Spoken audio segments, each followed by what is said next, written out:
Catholic Moments, Episode 108, Catholic New Media Celebration. Blooming, finding joy in the journey and hope in the heaven yet to come. Blooming. Hello and welcome to Catholic Moments. And now, here's your host and my mom, Lisa Hendy.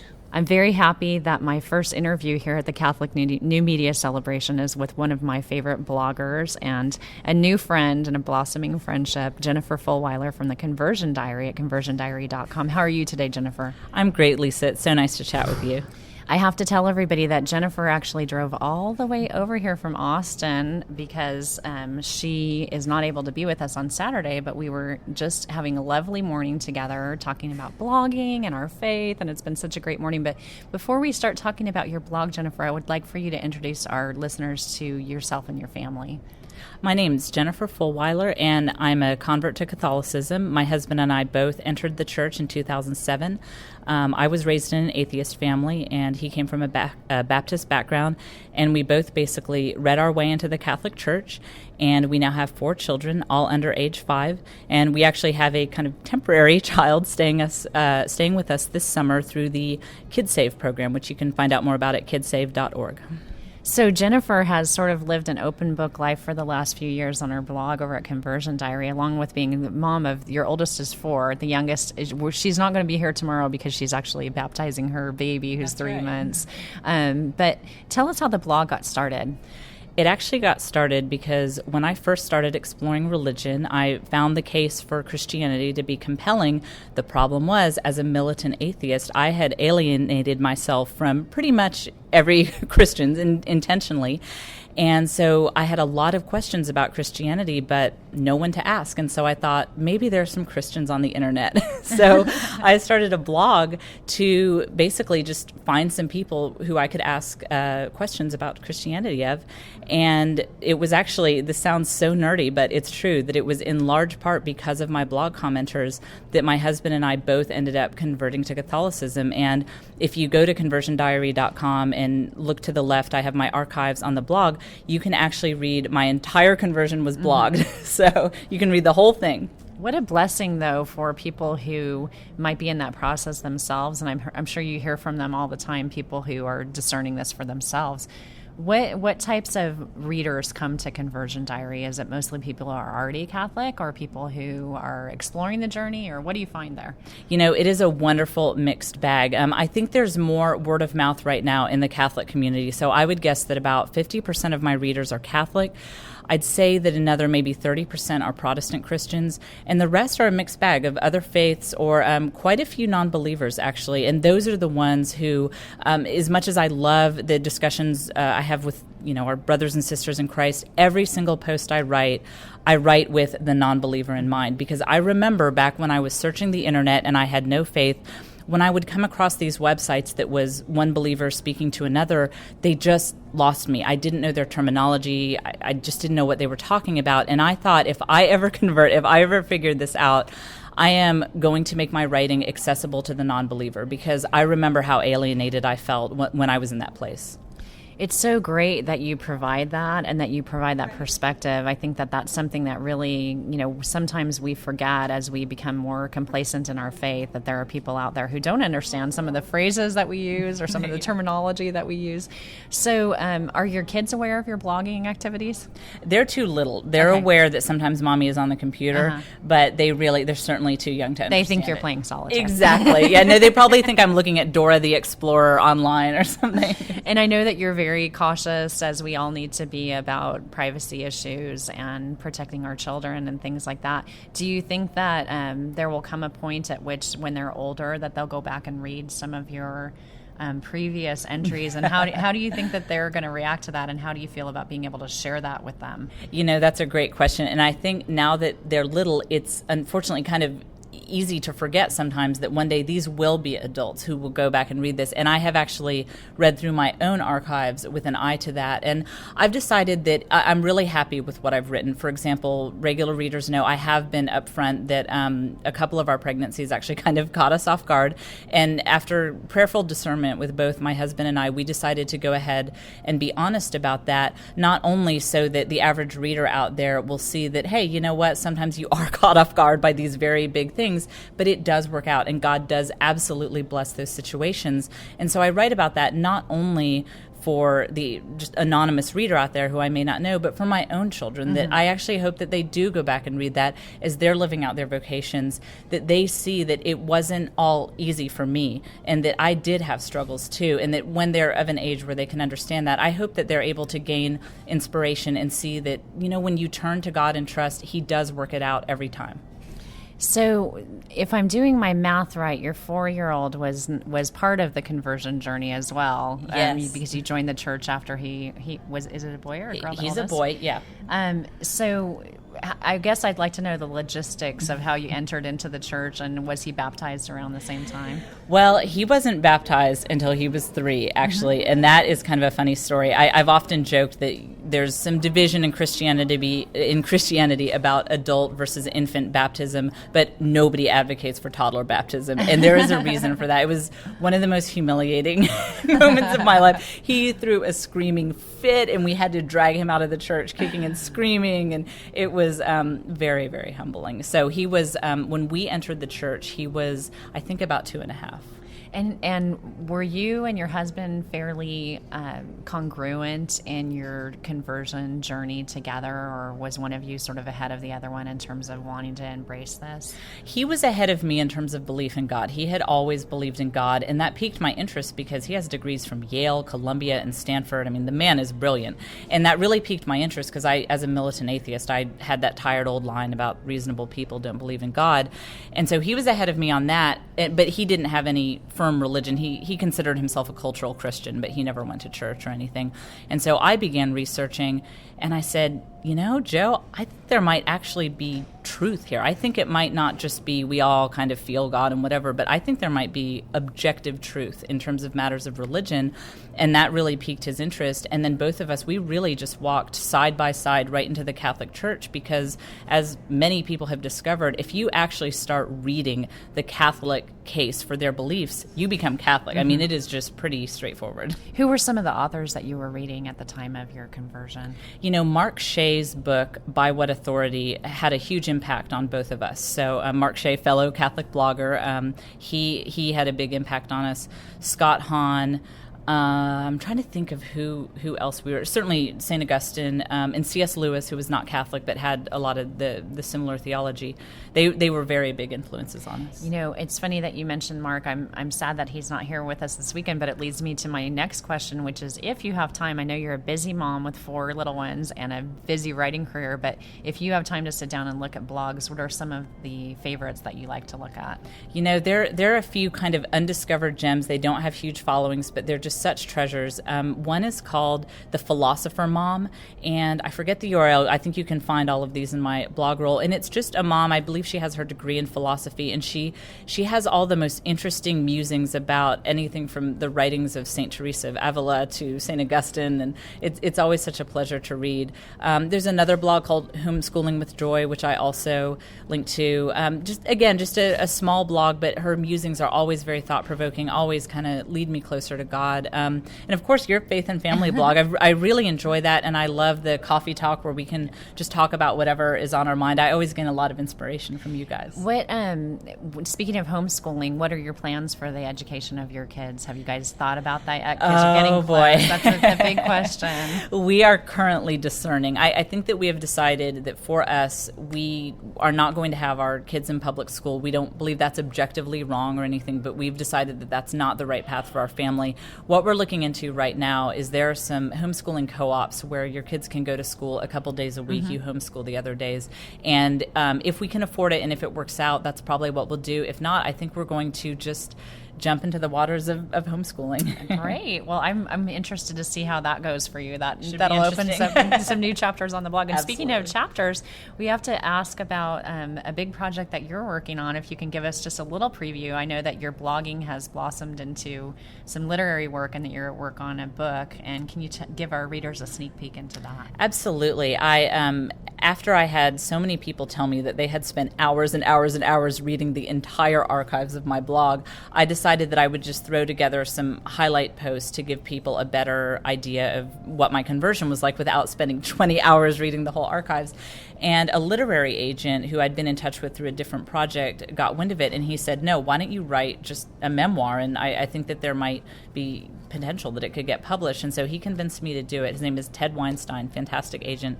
And so I've been working on this memoir. I just finished the first draft, and I hope that it will, bring people to the Catholic Church, frankly. I wrote it not as much for the Catholic in the pew, but for people who are non-believers and who don't understand why anybody would have faith. And I went into what it's like to be an atheist child. I didn't even have faith as a young child.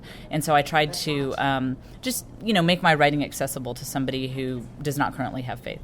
I think that's going to be such a blessing for people like me who have so many friends that I know and love that I would love to share, a story like yours with. I think it's a true inspiration, and I want to thank you for the great work that you're doing on conversiondiary.com. Any closing thoughts that you'd like to share with listeners before we let you get back to your family?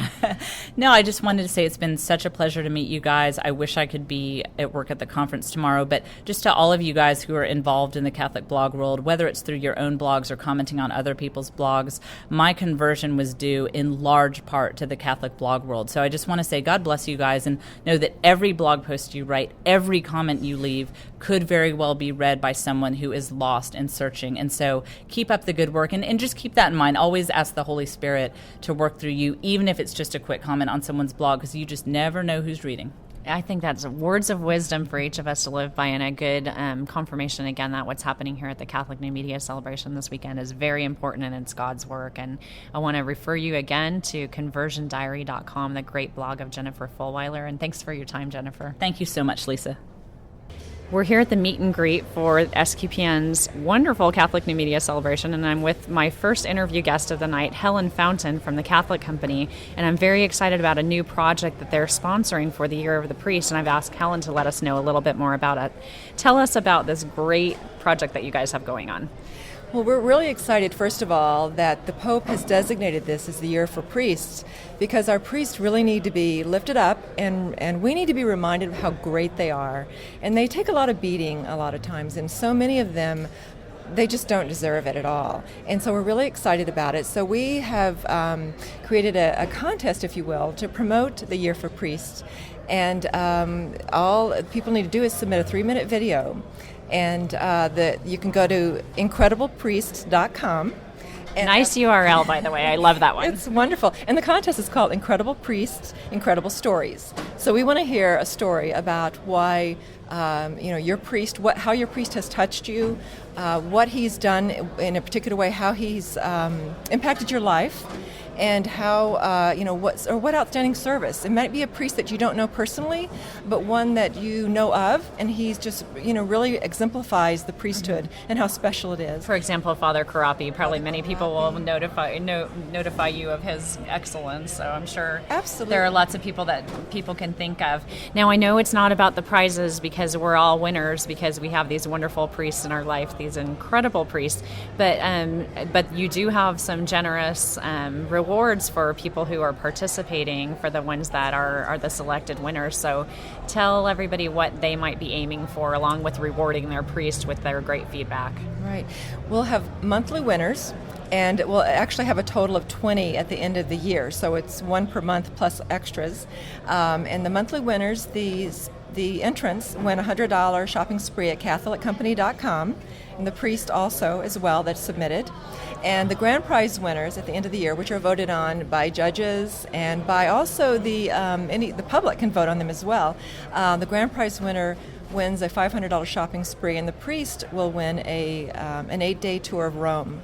Wow. See, that when I heard that, I was just like, I would so love to have either give my pastor or the priest that I intend to nominate that wonderful experience. What a great way to celebrate them in this year. Sorry, we're here at this party, so there's ice being poured in the background. So tell us once again the URL for the website. Yes, it's incrediblepriests.com.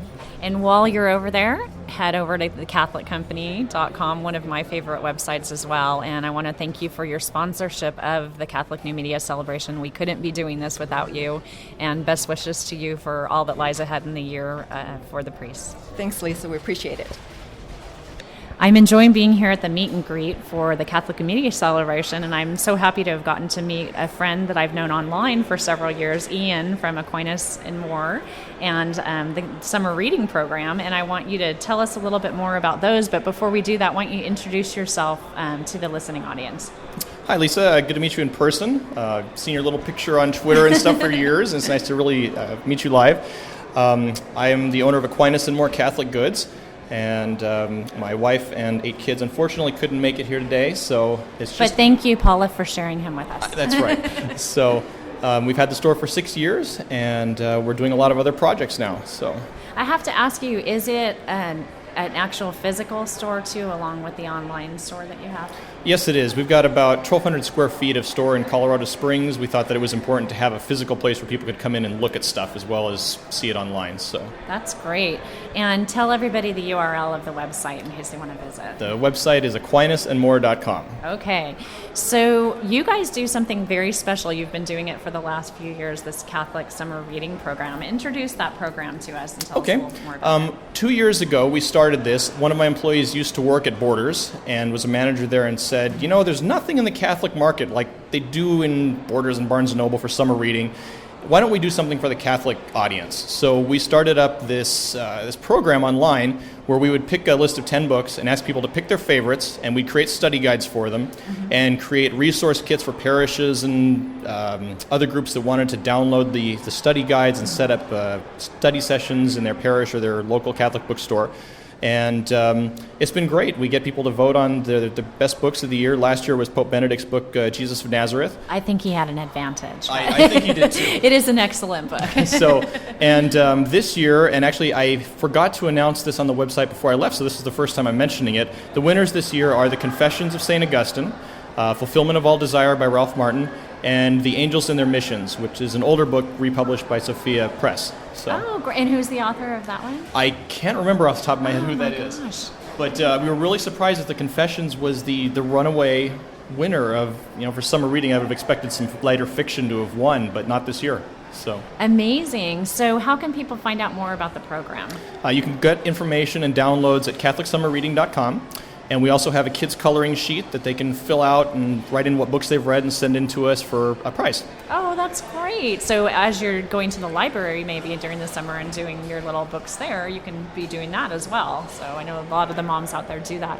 So I have to ask you, as a purveyor of fine literature and books, what are some of your favorite books?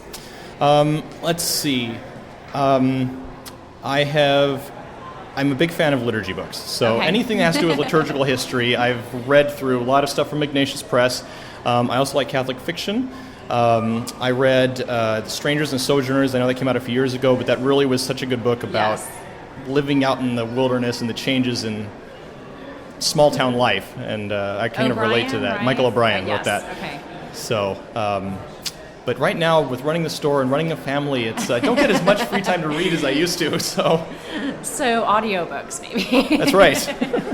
What do you see as the future of Catholic publishing? And we're here at a new media conference and talking about technology and the use of that technology in evangelization. How is that sort of influencing your work and what you're doing, or how you're using the new media in your work? Well, we've finally seen a few publishers. Our Sunday Visitor and Liguri and a couple of others have finally actually gotten on to things like Twitter and are actually publishing and letting people know about new things that are coming out. We've just been trying over the last few years to get our publishers to just send us digital files of tables of contents of books, and we're not very successful even at that. So hopefully Catholic publishers will start to get more engaged with technology and be able to help out their bookstores a little more with samples, whether it's tables of contents or sample videos from DVDs that they're putting out, things like that, and getting involved in things like Facebook and Twitter, where with OSV, they're out there every day with content and telling people about stuff that they're doing, and that's great because a lot of publishers aren't there yet. Well, I agree that it's important, and as a consumer of books, when those things are available on an Amazon, for example, and we do ourselves a disservice when we don't make them available too, so that we can go to our Catholic book purveyors instead of going to something like that. So I want to remind everybody that if you're in Colorado Springs, to make sure and go by the store. I hope to get there someday in person, but in the meantime, you can go to AquinasandMore.com. That's right. And be sure to check out the summer reading program as well. So thank you, Ian, for your time, and good luck with everything. Thanks, Lisa. So fun being here at the meet and greet and seeing all of my favorite podcasters, and one of them is relatively new to the podcasting field, but it's Jeff from the Catholic Foodie, or CatholicFoodie.com. I want to get that URL right. I always want to throw the in there. Right. CatholicFoodie.com. And Jeff is here for his first CNMC. That's right. So That's I right. want you to, first of all, introduce yourself to our listeners. Jeff Young, and I'm originally from Baton Rouge, but I live just north of New Orleans. So I'm a Louisiana boy, and that means that food and family and faith really play a big part of my life. And that's what the Catholic Foodie is all about. And why not do a show about it? How many kids do you have, Jeff? I've got 3. Grace is 7, Annabelle's 8, and Christopher's 9. So it's 7, 8, and 9. Oh my gosh. Very busy. We've been busy for 9 years now. And your lovely wife, Char, who's also one of my friends on Facebook and Twitter, and we want to say hi to you and tell you that next year you need to come too. That's right. I love you, honey. Thanks for letting Jeff be here. So what, when people tune into the Catholic Foodie, what will they experience? I think the heart of it really is the whole family, faith, and food. I mean, food is I won't say a sign. Mm-hmm. It's like a sign of God's providence, God's love, God's gifts to us, and really like what I would call the incarnation or incarnational spirituality. Is the fact that when Jesus or God became man in Jesus, He elevated these physical things that we experience because we're bodily creatures, right? It's the goodness of creation. He elevated these things, and if you look in the Bible, there's so many references to food and to eating. I mean, you have the symbolism of eating the Word. You have the covenant meals in the Old Testament. You have, of course, the most famous, right, the Last Supper. I mean, it's all about food. Loaves and fishes. Loaves and fishes. And it's like God, in a way, meets man in man's need. And we need to eat. And so God meets us there. So I think that's where it all kind of really comes together. Well, I've really been enjoying what you're doing, and I want to thank you for some great inspiration. And let me just ask you a little question about what would be a meal that you might serve if I were to come over to your house in New Orleans or near New Orleans. What could I expect to eat for dinner when I came to the Catholic Foodie's house? On a special occasion? I know what I'd be drinking, your favorite beer. Oh, yeah. We'd have a beat of beer. We'd also have some good wine, if you like wine. Cabernet Sauvignon is a preference. As far as a meal for a special occasion, we might look at grilled salmon or steak.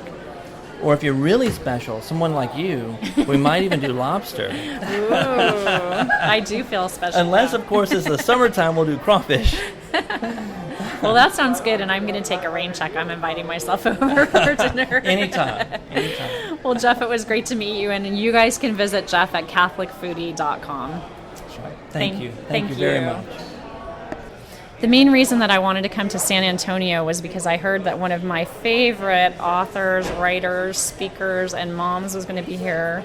She's been a friend of mine online for several years, and I'm so happy to meet her in person, Danielle Bean. How are you, Danielle? Hi, Lisa. And you're the reason why I wanted to come here, so I'm so glad we finally connected in person. It's great. It's so fun to be here at this conference where people that we deal with online every day, you know, you actually get to see their face. I know. Yeah, I was joking that the room was like full of avatars that had come to life. It's true. It's true. And I have to say that for anybody who's curious, Danielle is gorgeous and beautiful. She's also so very short. I'm teasing her. How tall are you? Oh, I'm 5'1". But look at my heels, see? Oh my gosh, you're cheating. So, Danielle, for anybody who doesn't know you, which I'm sure they do, but just in case, introduce yourself and tell us a little bit more Sure. about your I'm here family. representing Faith and Family. You want to check us out online at faithandfamilylive.com. Faith and Family magazine has a print edition as well. But we also have a podcast featuring Lisa Hendy and other Catholic mom bloggers. And, well, I guess that's all you need to know. And you're an author. So Yes, tell us I about have your two books that are from Pauline, and the first is My Cup of Tea, Musings of a Catholic Mom, and the second is Mom to Mom, Day to Day, Advice and Support for Catholic Living. And your most important job, you're a mom of 8. That's right. Yeah. So I know whenever anybody talks to me about you, they always say, how does she do everything that she does? And I guess what I'd like to know from you in the context of being here at the New Media Celebration is how does this technology make your life a little bit better and your Catholic life a little bit better? It does that in so many different ways. I mean, the most basic way it does that is that it connects me with other people who share my faith in a way that I can't do in the community where I live. There are Catholics, and we do know Catholics in real life, and we do have those real life connections, but not quite in the same way and at the same volume. It's just amazing to be in a room full of people where you can take for granted that you share your faith and certain basic values, and so that's a real support. And I think that that's something that a lot of moms can take out of the new media, and it's a really great way to connect with other people who share your same basic values, and you just have that as a given. You know? Speaking of the word connect, I have to mention Danielle. I mean, she's a blogger, she's an author and a podcaster, but now she's also a social media maven because at faithandfamilylive.com we launched our new Faith and Family Connect this year, just within the last month. So tell everybody about that particular feature. Sure. Faith and Family Connect, it's an online social network that's just for Catholic moms, and we do have a couple of dads who sneaked in there, but that's okay. We're not Mark, we're talking to you. But yeah, we're glad to have them. But our focus is on Catholic moms, and it's a social network. That means it's like Facebook. You can do everything you can do on Facebook, sharing photos, videos, blog posts, different links, and have discussions and forums and groups, and just interact with people. You have your own page that you can customize, and with you can set your privacy settings with however you're comfortable, and you can friend people, and it's just a great way to connect with other people who are sharing your lifestyle. Right. It's so fun for all of us who blog regularly to be able to see those faces of the people that have been commenting for the last year. So, well, congratulations. We're coming up on a year of Faith and Family I know, Live, I'm excited. and We're actually planning a big giveaway to celebrate. So you're going to want to look out for that at check it faithandfamilylive.com. Yeah, and lots and of you prizes. can find Danielle too at her website, which is daniellebean.com, and read more about her books and all the great stuff with her kids and everything else. But be sure to check her out, and thank you so much for being here. Thank you, Lisa. Well, if you're on Twitter and you're a Catholic, the name Matt Warner might not be that familiar to you, but his website surely is. It's tweetcatholic.com, and more importantly, Flocknote. And Matt has a blog as well, and he's here with me at the meet and greet for Catholic New Media Celebration. Matt, why don't you introduce yourself to the listeners? Hey, everybody. Happy to be here, and Lisa just pulled me away from the crowd so I can come have a word with you, and I'm happy to do it. I'm a Matt Warner fan, so I want to get like half as many followers on Twitter as Matt Warner. So tell us about your work in Catholic New Media and how you came up with the Flocknote concept and Tweet Catholic and everything else that you've got going on. Sure. I guess this started about 5-6 years ago when I really caught on fire with my faith and really wanted to start using whatever talents I had, whatever those were, small or big, that I could apply to some of the challenges I was finding within our church. Particularly, I was working in youth ministry, I was on our pastoral council, and just recognizing the lack of communication that we often have within our parish, just from group to group, ministry to ministry, with the parishes down the street, across the diocese, all of those kinds of things, and realizing that the church has the resources to do anything we want to do in the world. It's just a matter of bringing those together and really communicating them. And with these new technologies we have now in terms of communicating, we can do a lot more than we're doing. And so I saw a need there and was motivated to start tinkering around with websites and some of these social networking trends that Yes. were going along, and last year realized that we have so many different tools out there. One of the main needs we have right now is how do we bring all that together within the Catholic Church. We have our bishops and a lot of leaders within the Catholic Church saying, hey, go use YouTube, go use Facebook, use Twitter. The Pope's on YouTube now, and encouraging the use of these tools, which is awesome, and that's a first step. But it's so confusing right now because we're not utilizing and leveraging our unity as a church. How do we take a step forward and do this together in some sort of unified manner? And Flocknote was an effort to try to utilize all of these tools, try to bring them together and make some sort of method from the madness of all the different social networking sites and these communication tools, and make it more coherent for our Catholic community. Right. And really And reach accessible. Exactly, and really reach a lot of our Catholics that aren't that familiar with using a lot of these tools. Within our crowd here, we all use this stuff a lot. It's an everyday way that we communicate, but it's a small percentage of our overall Catholic demographic, and so how do we reach those people where they're at and bring them together with all this great information, rather than waiting for them to sort of catch up, which some of them may never, with some of the these high-tech ways of communicating. Right. Let's reach them. Let's go back and use these things to reach them. And Tweet Catholic was sort of a branch off of that as well. Yeah. Just sort of, I realized within Twitter, how do we meet Catholics on Twitter, Right, and really right. know who's out there, and so it was just an easy way to sort of utilize the Twitter API and also a Flocknote API to sort of bring this together, and just make a fun site for. Well, it's sheer Catholic genius, Twitter. and it's so exciting to me that from year to year, last year Twitter was on the radar, obviously, but not a lot of us weren't using it as much, and to see in the course of a year that work like yours can really blossom so much and become, really important to a lot of people who are using your services. So I think that's great. So people can obviously find you at flocknote.com, Yep. but you blog as well. Tell us about your blog. My blog is just sort of a personal outlet for for whatever And things are first on of all, my I have to mind. say, how do you pronounce it? It's fallibleblogma.com. So it's kind of like a takeoff of Infallible Dogma of the Church, except of course it's fallible because it's from me and it's on a blog. So it's just an attempt to be clever. But it's just an outlet for different thoughts on the church, and I try to reach a lot of people that I think at least think like me or share a lot of my thoughts or my experience as a Catholic. And it's a lot of fun. I learn more from it than I'm sure other people learn from it. So. Thank goodness for our commenters. Well, thanks, Matt, for all the great work that you're doing. And be sure you guys to check out flocknote.com and tweetcatholic.com and fallibleblogma.com. Yeah. So have a great conference. Thank you, Lisa. In case you can't tell, we've migrated from the meet and greet to the Riverwalk, and I'm sitting at dinner with a bunch of really cool people. It's a dream table for me. Let's see, look around the table. Sitting next to me is Chris Cash from the Catholic Company and Catholic Spotlight. Say hi, Chris. Hi, Lisa. It's so nice to be here with you in this very noisy restaurant.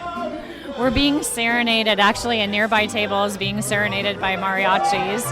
Danielle is on the next side of me, and then next to her is Sarah Bauer. And the Catholic Foodie is right around the table for me. Nicholas Cole from the Catholic Company, and Mountain Butoric from Maximus and Catholic Traveler. So everybody's enjoying a little bit of Mexican food and enjoying the music, and we're getting ready for a night on the town and the great day tomorrow. So hope you guys enjoy the music too. We're getting ready to begin the day here at the Sky Room at the university and looking forward to the celebration. And I'm out in the hallway getting ready to meet a few of our vendors. And the first one that I'd like to speak with today is Bill Moyer from the National Fellowship of Catholic Men. Thank you for your participation in this, Bill. It's very valued. Can you introduce yourself and your organization to our listeners? Yes, my name is Bill Moyer, and our organization is the National Fellowship of Catholic Men. And we are an apostolate that is national in nature, and we help to support local men's fellowship groups in about 4,000 groups around the United States. We help to support 55 men's conferences in cities all over the United States. And we were formed really as a way to bring men together to help them be better husbands, better fathers, more involved in the life of the church, and just to really step up as spiritual leaders. How can people find the organization on the web? Our website is www.nfcmusa.org, or you can go to catholicmensresources.org. Well, the women of CatholicMom.com, thank you for the work that you're doing. I want to talk to you about your book as well, Seeds of Success, which you co-wrote with your son, Billy Moyers. And tell us a little bit more about the book. It's a story, actually, written. The subtitle is A Journey from Success to Significance, and it's a story of a college student trying to figure out what he wants to do next as he's finishing his college career, and he goes out and seeks those answers from the people who have helped to support him during his life. It's a story of a man's reconciliation and being brought back to the faith, healing in his relationship with his own father, and the life lessons that he passed on to his family. As a first-time author myself, I'm interested in your writing process, collaborating with your son. How was that for you? It was an amazing experience. For about 10 years, people were asking me to write a book as I've spoken at conferences around the country. And what I always said is I wasn't willing to take time off from my family to write a book about spending more time with my family. And my son, Billy, he's my youngest of four, and he came to me in the beginning of his senior year of college with the idea, his idea for what the book should be, and we decided to write it together, taking his idea, and we spent time during his last semester in between finals and everything else that he was working on, and after about 7 or 8 months of working together, came out with the finished book. Amazing. And the book, again, it's Seeds of Success, and I would definitely recommend it, not just for men, but for women as well, to help them maybe better understand the men in their lives. And many of the precepts in the book, I'm sure, are relevant for anybody. They really are. It's although it's about a father and a son, I would guess that probably more than half the people that have purchased the book have been moms. Well, and I'm looking forward to purchasing it today and getting my hands on it and reading it. As an avid reader, I love stories of faith and family are very important. So do you have a website for the book as well? Yes, you could get that on the NFCM site or at sosleadership.com. sosleadership.com. Thanks again to Bill Moyer and all of the men from the National Fellowship of Catholic Men for your participation in the CNMC this year. Thank you. Good. Next up at the CNMC, we have Bob D'Aurelio, which he is from the Paul's Men podcast, another great podcast that you can find on the web. And among SQPN circles, he has another moniker, which, Bob, how might some of the people know you? Bicycle Bob. Bicycle Bob. And, you know, I should have recognized from your voice because you're a prolific feedback lever on the Daily Breakfast. Well, only when I go out on long bike rides. You have me tempted to do that. But and first of all, I want to thank you for being a PR member of our star team and representing for SQPN. But tell us a little bit more about Paul's Men. Well, Paul's Men started actually in my mind a couple years ago. I had been a choir director for 40 years, and it was retirement time. And because I was riding the bike, I'm in pretty good health, and I wondered, why am I retiring? Why am I stopping this? I have the energy to keep doing it. And at about the same time, a little seed was being planted, podcasting. I was listening to the Daily Breakfast with Father Roderick and a few other podcasts. And, you know, at the same time all that was happening, I've been involved with the Catholic Men's Fellowship programs for 10, 11 years. Putting on conferences. I was in charge of doing the music for a few conferences and things like that. And what I was hearing at the conferences were some great speakers. And the problem was these guys would give these great talks and they would stay within the four walls of that auditorium or that church or wherever. And I felt they should be heard. They should be heard all over the world. Right.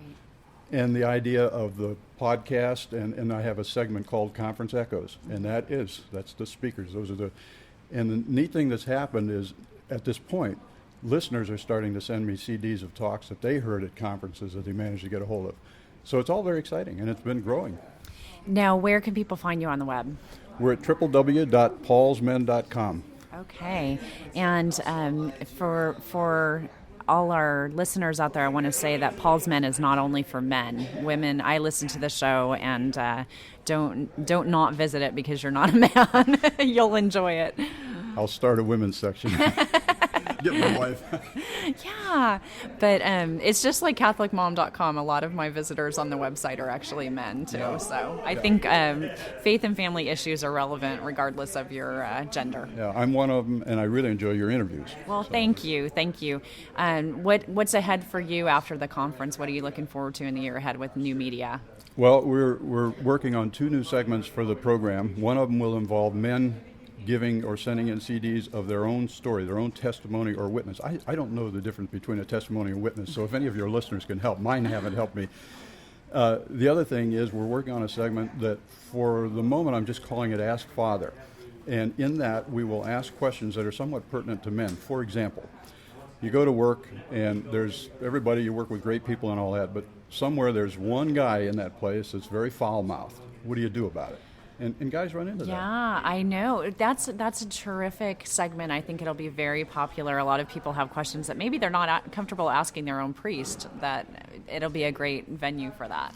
I think so. There's a listener of mine from Louisiana that has volunteered to put all this together for me. So I'm kind of excited about it for 2 reasons. One, I don't have to do anything, and the second reason is I do think it'll be a good segment for men. It's a how-to. It's something they can latch onto right away. So check it out, Paul's Men, and watch for if you see a man on a bicycle and an SQPN T-shirt, stop him because it just may be Bicycle Bob. Thanks for your time. Thank you, Lisa. Next up at CNMC, I'm very happy today to have one of the major supporters of this day and somebody who's been really helpful to us in our efforts, Richard Reyna from the Guadalupe Radio Network. How are you today, Richard? I'm doing great. I'm pretty excited. I've actually never been up to the Sky Room before, and doing something here with the Catholic New Media celebration is just, it's exciting for me. It's Catholic New Media, and I want to do the best, whatever we can to get the word out about what it is. It's so exciting, and you guys have been terrific about supporting the PR for the event here locally.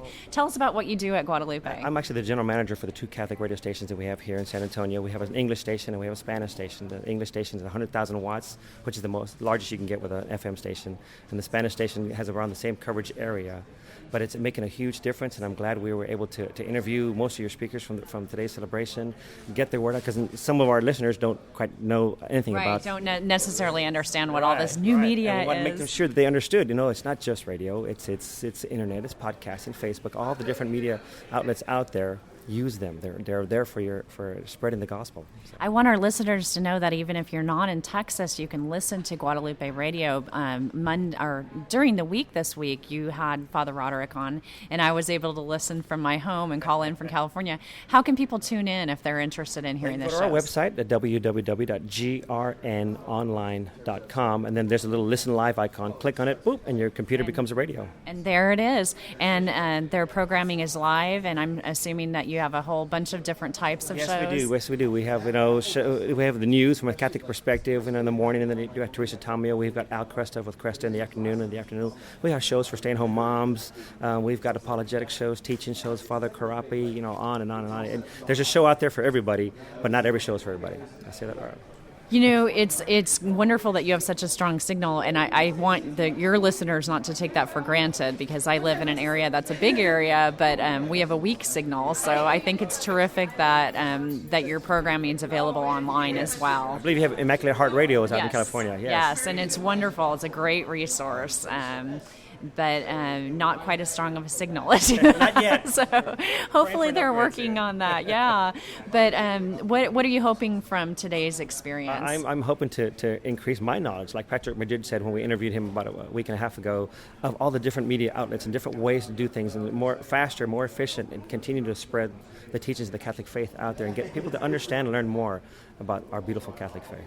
I think that you in radio have a tremendous opportunity to help with that transition attention to reinforcing the new media, as a lot of your listeners probably haven't been exposed to some of these computer technologies, but as you talk about it on the radio and you guys embrace it, then they're going to go over and check it out as well. So we're really excited to have you here and appreciate it. Thank you so much for having us out here, and if there's anything more we can do, please let us know. And tell us the website one more time. It's www.grnonline.com. Richard Reyna, thank you so much. People are starting to stream in to the Catholic New Media Celebration, and one of my favorites has arrived. Pat Goen is on the scene from Among Women podcast.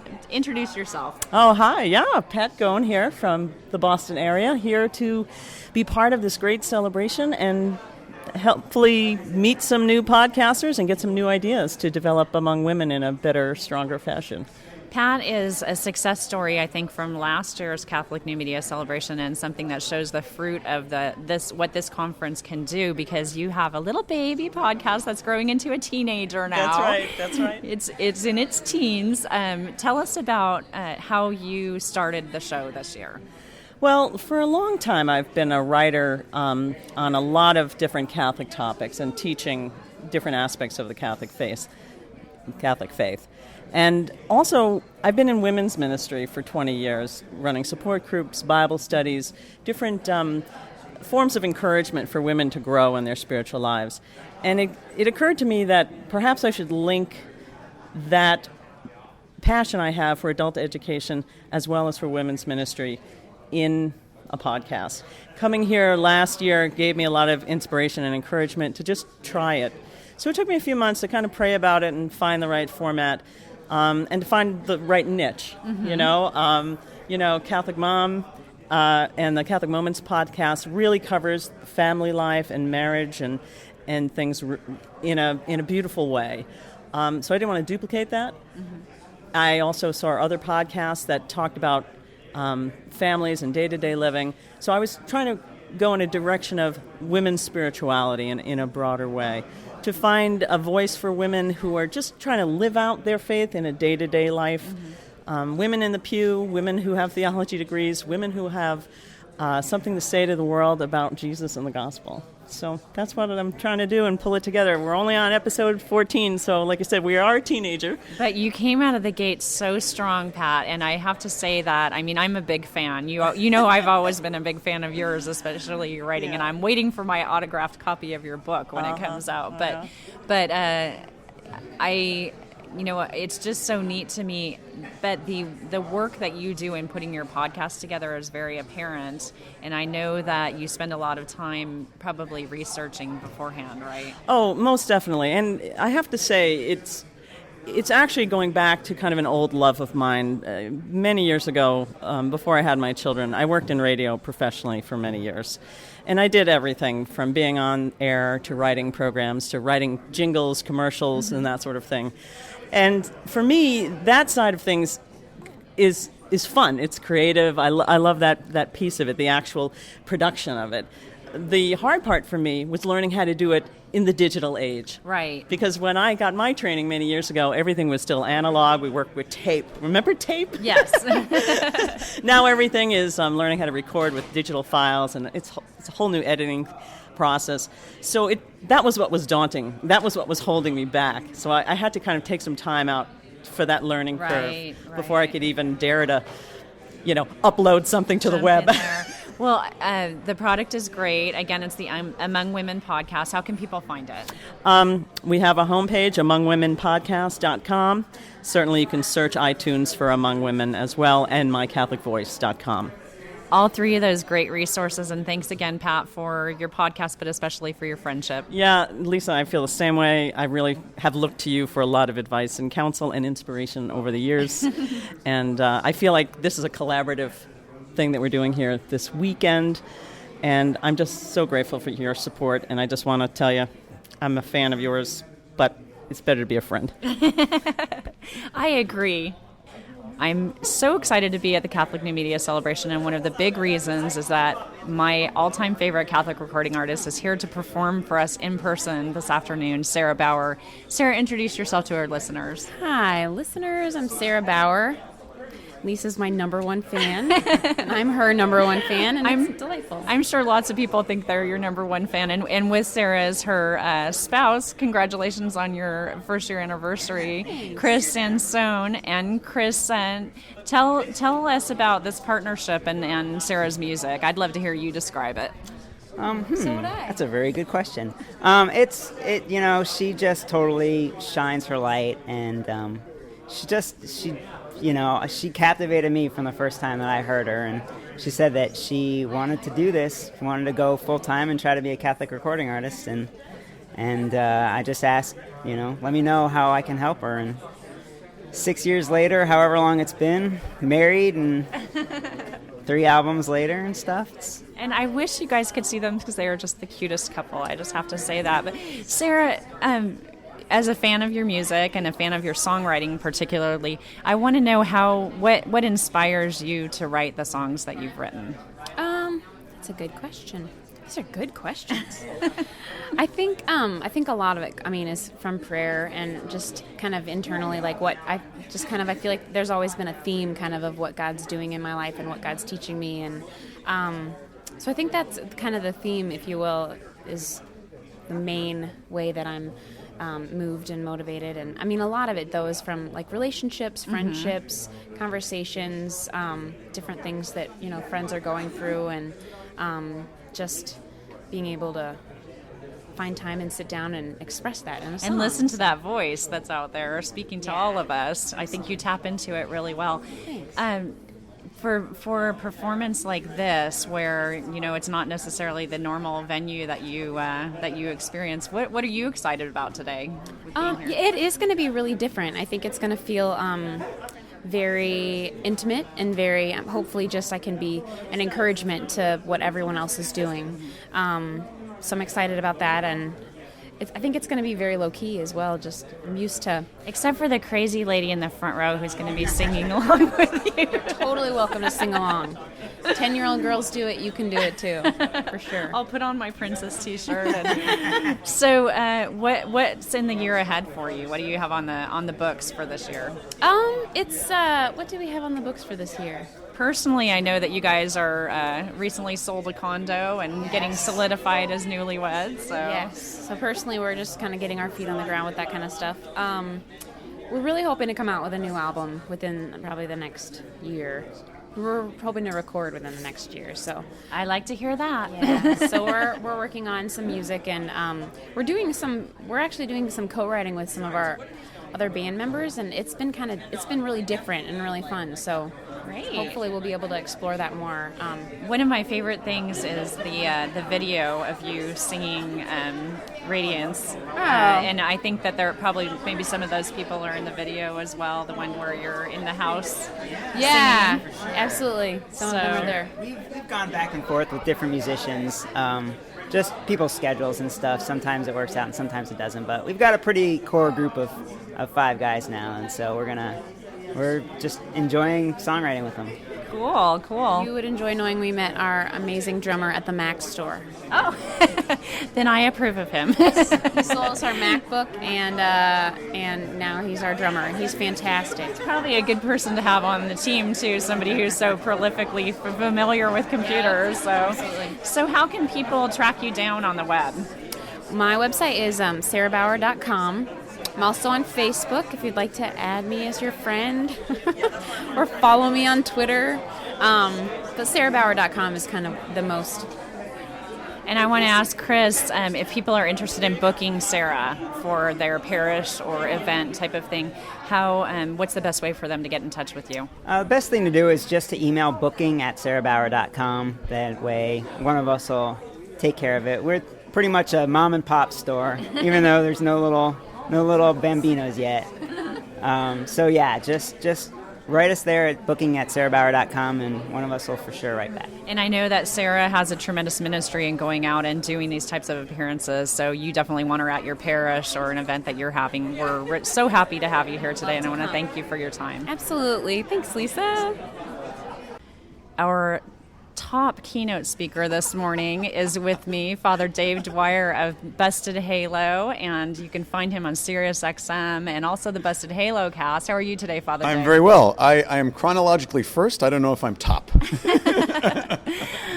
Well, I don't want Patrick Madrid to get his nose out of joint, so I won't say anything about that. But you're at the top of the morning. Okay. So tell us about your take on new media. Without giving away too much of your talk, I'd love to hear a little bit about what you think about this event and how we're all I can give coming away the together. talk, no problem. No problem. Father Roderick won't get mad about that. One of the things that I will mention about, and essentially what I'll be talking about is comparing St. Paul and his methods and his passion, really, to the folks in this room and the many people around the country and around the world that do this great work of extending the church's mission.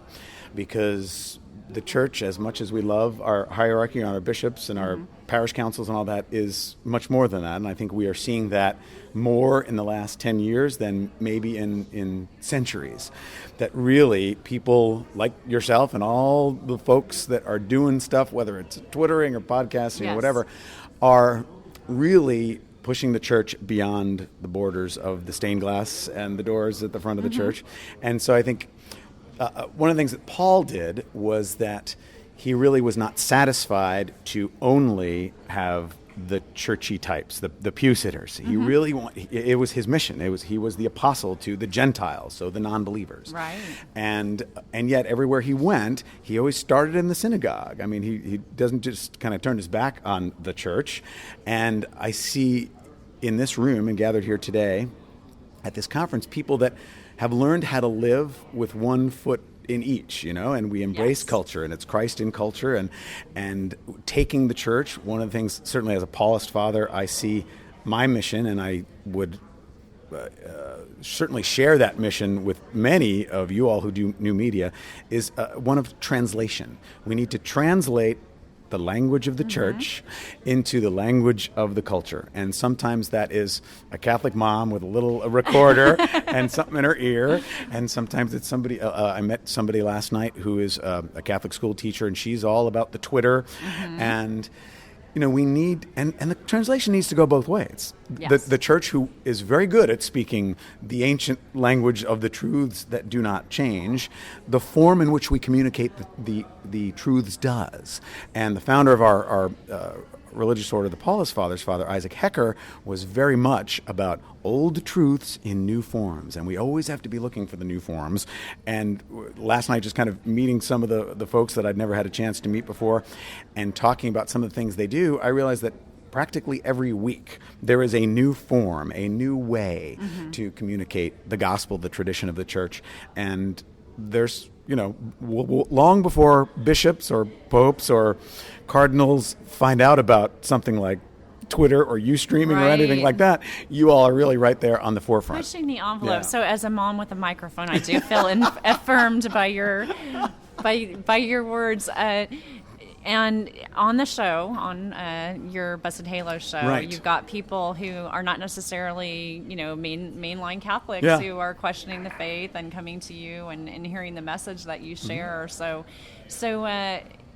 what type of thing do you think we can be doing as new media folks to reach out to those people who may necessarily not be, already within the fold? But Yeah. I mean, I think many of the things that you already do. One of your Catholic mom, they'll be giggling. The priest said do. One of the things that I affirm is the way in which, even just in the standard marketing of things like podcasts, that you need to kind of plant your little blog references and cross-promote and all this stuff with people that do podcasts maybe that are, not on the topic of Catholicism. Maybe even when they are come off the air, they don't like the church.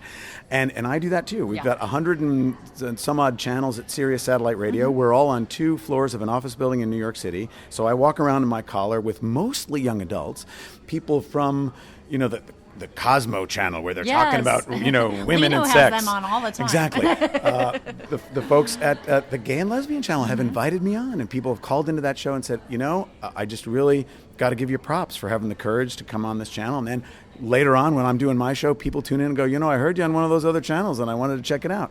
We need to have the courage to be able to go just where Jesus, and they all looked at Jesus and go, why are you eating dinner at their house? They're all sinners. And he's like, because this is why I came. Yes. And so, and I think, again, I would affirm that it's kind of standard practice in podcasting, which is something the church, I can understand that at diocesan levels with websites, and we can't have any links because it might link, Yes. three degrees of Kevin Bacon might be a porn site. Well, I can understand that worry, but at some point we got to say, we got to be there though. We got to be in the marketplace. St. Paul, in the midst of all these very atheistic philosophers and debating them on their own turf. Many Christians would say, don't go and talk and hang out with them. And we need to do that in this day and age. And I think a lot of new media people just get that. And it's almost a given. And yet for the church, that's still new ground. Well, you're doing that, and you're doing it very well. As the mom Thank of you. teens, I have 2 sons, and they love your show along with me. So good work for what you're Thank you. doing. Thank you. And how can people find Busted Halo on the web? Easily at bustedhalo.com. And right there from the homepage, you can see we've got various different podcasts. We still do the Busted Halo cast, which is what the radio show serves. Hi, Mike. Hi, Mike Hayes. We still do the Busted I'm a Halo, fan. the Busted Halo cast. There's also separate podcast streams for my homilies. We now have a new one called Facts of Faith, which is a segment I do on the radio show with Father Larry Rice. And then we have snippets of the radio show for those that don't have a subscription, which I realize is lots of people. And so we'll pull about a 20-minute, either an interview with a celeb that came by, or 20 minutes of good question and answer on like Mass Class Wednesday or something like that. And we'll post that on the website bustedhalo.com for just podcasting, and anybody can access that. And So even if you're not a subscriber, you can tune in to Yes, you everything, all the good stuff going on with and of Busted course, Halo. you can always get a free 3-day trial at Sirius.com or XMRadio.com. Yeah.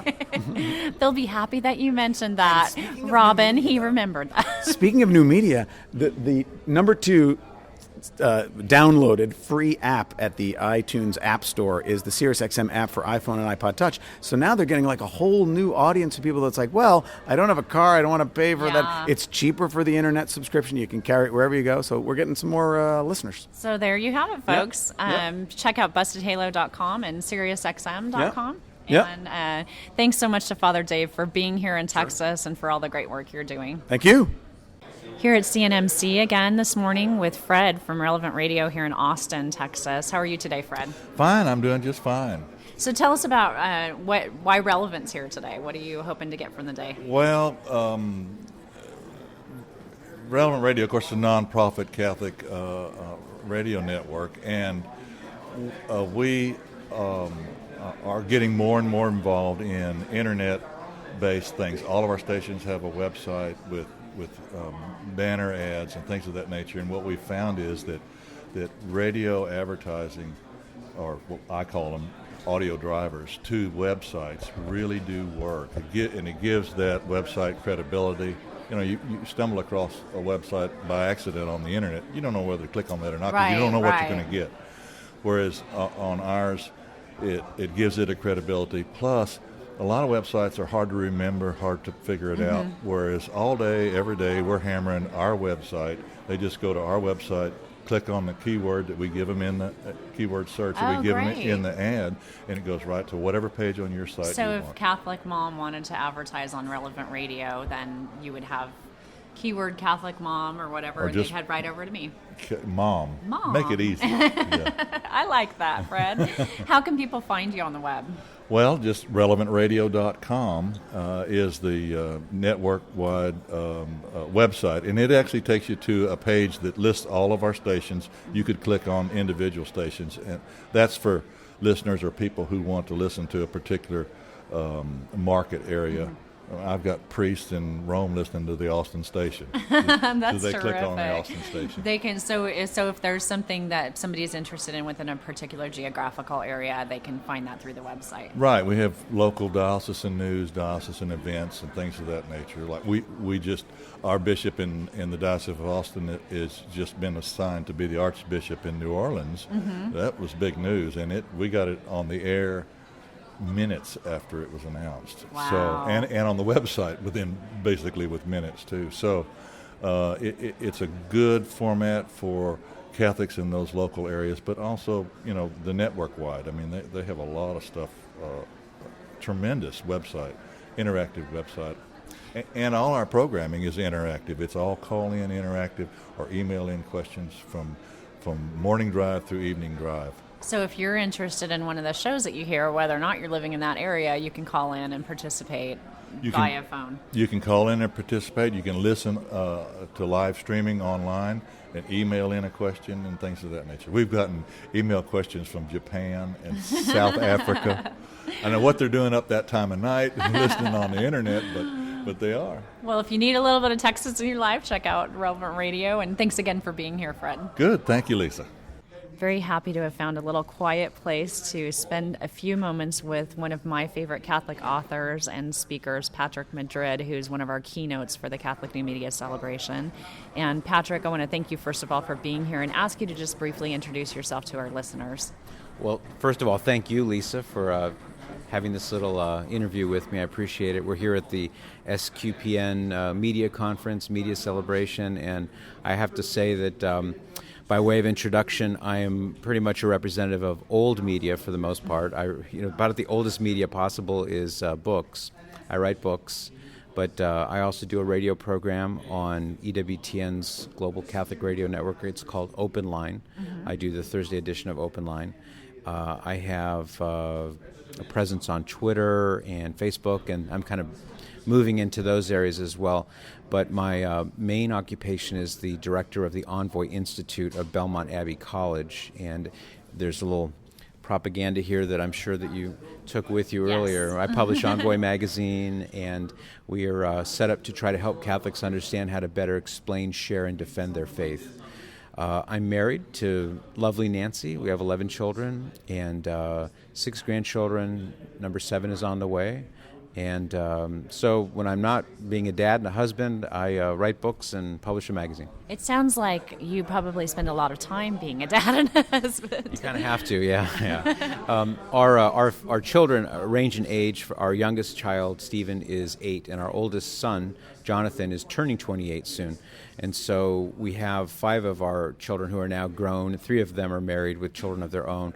So it's not as though we have 11 8-year-olds in the house. So it makes it easier for us. And now the kids are at an age where they're more self-sufficient, so it leaves more time for Nancy and me to do, for me to come to a conference like this. I know you do a lot of these, and that you spend a lot of time on the radio, and you mentioned a presence on Twitter. It's a large presence. You have quite a lot of people following you. I'm curious about what your thoughts are on the new media and evangelization. We're going to be treated to a speech by you after lunch, and I'm wondering if you might just be able to give the listeners that weren't able to be here sort of a little encapsulation of what your address is going to be. Gladly. Well, the talk itself is going to focus on what I call the do's and don'ts of evangelization. The don'ts will be illustrated by my own failures, things that I've done wrong, things that didn't work out very well, and I'll point to myself as an example of what not to do. The do's will be the things that the great saints have shown us that really do work well when it comes to evangelization, but not just evangelization, also apologetics, which is defending the faith. And there do come times when we have to simply defend the faith. Sometimes we have to proclaim it. Other times we have to say, now, wait a minute, that's not what we believe, or here's why, which would fall into the realm of apologetics. So I'll cover a series of about a dozen or so things that I think are important for Catholics to remember in conversations, whether it's a conversation on Twitter in 140 characters or less, or something on Facebook, or something in the grocery store, in the checkout aisle. There are all kinds of situations where we are Catholic in a public way, and so I'll talk about that. That'll be the main focus of the talk. I know that you're a prolific author. What's your most recent book?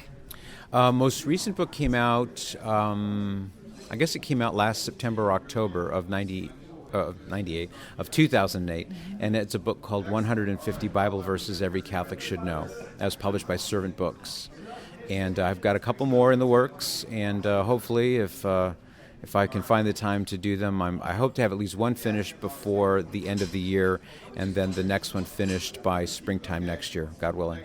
Terrific, and you can check those out at Patrick's website, patrickmadrid.com, a great place. It's patrickmadrid.com. Yeah. And if they're interested in learning more about Envoy, where do they find that? Yes, you can go to two places. First of all, if you want to get to Envoy Institute, you can do it through patrickmadrid.com, but the Envoy Institute website directly is envoyinstitute.net. And Envoy, I know you can't see this, folks, but Envoy is spelled E-N-V-O-Y. It's the name of the magazine. An envoy is somebody who is sent forth on usually like a diplomatic mission, and our motto is as the Father has sent me, so I send you. Christ's word to the apostles. So we're trying to help equip Catholics to be better apostles in the modern world. If they want to read more about Envoy Magazine, they can do that at envoymagazine.com. So again, envoymagazine.com or envoyinstitute.net. Terrific. Thank you again for the wisdom that you share with us each week on the radio and through your writing, and especially for being here. Thank you, Lisa. God bless you. As we get ready to wind down our experience here at the Catholic New Media Celebration, I want to give a great note of thanks to one of our principal sponsors, My Catholic Voice, and to welcome our final guest on the show for this week, the founder and chief executive officer of MyCatholicVoice.com, Fred Fosnack. First, let me say thank you for the time that you've spent with us here, and I'd love to know what's up, what's new in the world of MyCatholicVoice.com. Well, this has truly been an eventful week. As we talked about a little while ago, I just came back from a conference just prior to this one at the National Leadership Roundtable for Church Management. What a wonderful experience that was. We had Tony Blair, who was... The Tony Blair. The Tony Blair, former Prime Minister of Great Britain, who was one of the keynote speakers. Bishop Kincanus, who is the Vice President of the U.S. Conference of Catholic Bishops, was the keynote speaker. And their messages were incredible. They spoke on the power of what you're doing, Lisa, with podcasting and all the other dimensions of the communication landscape and what the possibilities are for being church. Bishop Kincanus had a wonderful talk where he gave us guidance, he gave us challenges as lay people in the church to both use the enablers of digital technology, but to also understand that it's the content, it's the message that really is the important thing. But what struck me about that conference the most was this group of bishops and clergy, religious leaders in business and education. All of them brought together their skills to talk in the most serious way I've heard in a long time about the implications and new implications for being church. So that was just an incredible experience to be invited to be a speaker there and to reflect with them. This conference was fantastic, and what I continue to think about is exciting are some of the new possibilities as we just talked I agree about with that. For being church. You know, one of them that I think your listeners might be interested in, because so many of them are parents, is what we're doing for the youth with the National Federation of Catholic Youth Ministry. Tell us about this. I've read about it and have already signed up to be one of the virtual pilgrims, but let us know a little bit more about it. Well, you know, what it is the NCYC conference that's happening in November in Kansas City this year. And NCYC, for those who aren't familiar with the acronym. Well, let's see. It stands for National Catholic Youth Conference, right? It's kind of World Youth Day in the U.S. Right. And instead of the Pope there's about 60 bishops. So it's the largest gathering of Catholic youth. But one of the problems that Bob McCarty has asked us to work with him on are twofold. One is he wants it to be more than just a 2-day wonder. Yes. And he wants to help the youth and the parents and youth ministers kind of prepare for and deepen the weekend and then sustain it afterwards.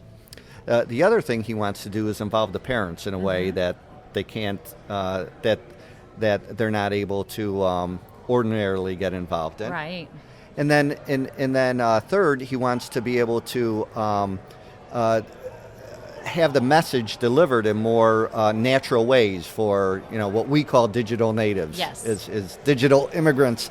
So the idea is that we've created this virtual pilgrimage, and we're trying to look for, and it's people like you and your audience that will be able to find new ways to help these kids prepare for this conference. So examples are like we're taking the theme song, and every youth or youth group is invited to take that theme song and create their own video. Which is so wonderful because by the time they get there, it will already be ingrained in their hearts with those images that they've prepared. So you're preparing more. And so deepen the experience. We'll be able to play them there and live in the conference with it. But there's many new ideas that are being submitted for this kind of how do you be virtual and still be church for a conference like this. Another great example is going to be that kids, we're going to be doing some broadcasting from the My Catholic Voice booth. So we have youth reporters. Terrific. So those youth reporters are going to be doing lots of reporting before the conference, during the conference, and of course after the conference. But they're also finding incredibly inventive ways that the kids are finding to share their own local church.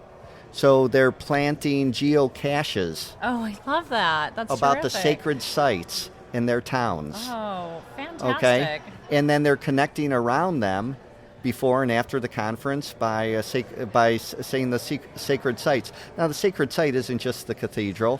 Might not just be the chancery. It might be where my sister died, where the hospital where my brother was born.